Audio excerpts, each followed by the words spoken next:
Bonjour à tous, je suis vraiment très heureuse de vous retrouver aujourd'hui dans une nouvelle vidéo pour vous parler de Carrion de Rainbow Rowell.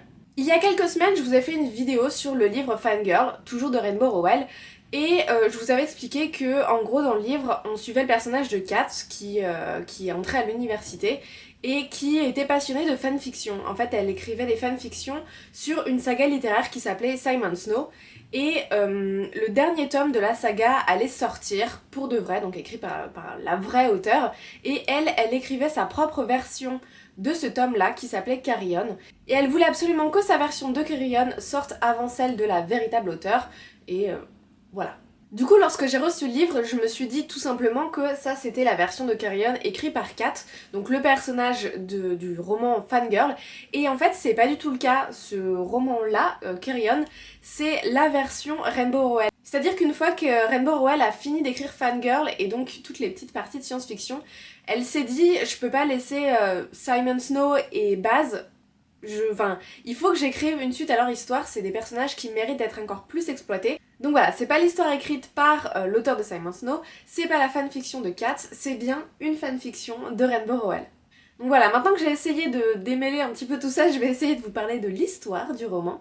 Donc, comme je vous l'ai dit, Simon Snow, au départ, c'est une saga littéraire, c'est une saga de magie en fait. Un peu à l'image d'Harry Potter, en fait, le directeur de l'école de magie est venu chercher Simon Snow un matin en lui disant voilà, t'es un mage, donc c'est pas des sorciers, ce sont des mages, tu es un mage, tu vas venir à l'école, dans mon école, et on va t'apprendre tout ce que tu as à apprendre.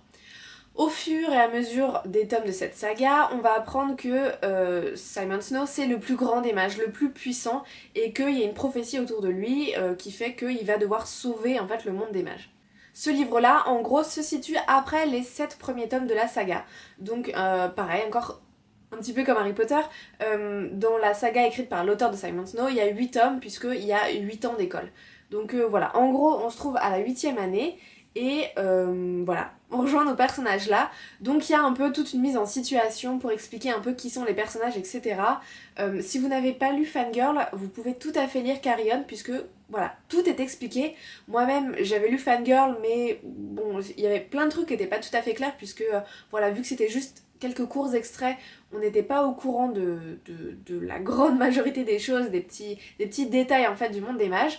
Donc voilà, tout est expliqué par Rainbow Rowell au début de ce roman, donc voilà, c'est très bien fait.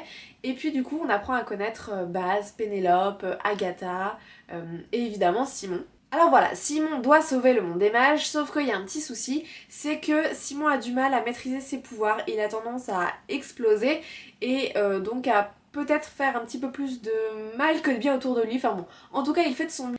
Et un petit peu comme Harry Potter doit vaincre Voldemort à la fin, et bah Simon Snow c'est le Humdrum qu'il doit vaincre, et voilà, c'est dans ce tome-là que ça va se passer. J'ai vraiment beaucoup aimé Carrion, même si pendant même ma lecture, il y avait un petit goût d'inachevé, j'avais vraiment envie de lire les premiers tomes de la saga en fait, puisqu'il y a quand même pas mal de petites anecdotes, genre en deuxième année il a fait ceci, en troisième année il a fait cela, machin. Et moi j'avais envie de lire ces aventures-là, donc voilà, j'étais un petit peu frustrée à certains moments, alors même que j'avais pas fini le livre, mais voilà, j'étais vraiment tellement dans l'histoire que je me suis dit, bah, enfin tellement dans ce tome-là que je me suis dit, non, en fait il me faut les précédents pour pouvoir bien m'imprégner à fond de ce roman. Mais bon voilà, je m'en suis remis, hein. Ces premiers tomes, je les ai pas et je les aurai jamais, donc tant pis. Mais voilà, c'est vraiment un bon roman qui est assez addictif. Franchement, j'avais du mal à le lâcher et j'ai vraiment beaucoup aimé les personnages. Euh, j'ai trouvé que le plus intéressant c'était Baz, même si à certains moments j'aurais aimé que ça aille un petit peu plus en profondeur. Mais voilà, pour moi c'est un de ceux qui est le plus développé. Et j'aurais aimé que Simon le soit aussi un petit peu plus, même si voilà, ça reste un personnage super intéressant et super attachant aussi. Donc voilà, moi mes deux personnages favoris c'est vraiment Simon et Baz, mais comme un petit peu tout le monde je crois. Leur histoire à tous les deux est vraiment super intéressante et super chou quoi. Enfin moi c'est vraiment une histoire que j'ai vraiment adorée. Et j'ai aussi beaucoup aimé le monde de la magie qui avait été développé dans cette saga, le fait que bon, je vais arrêter les comparaisons à Harry Potter, juste celle-là c'est la dernière. Dans Harry Potter, les sorciers, ils sont quand même vraiment à l'écart des moldus. Et ici, dans cette saga, les mages vivent dans le monde des normaux, ce qu'ils appellent les normaux. Donc en fait, ils sont pas du tout coupés de cette société, on va dire, et ils sont complètement au courant des us et coutumes des normaux, puisque toute l'année ils vivent dans leur monde. Donc voilà, ça c'est quelque chose que j'ai trouvé vraiment très intéressant.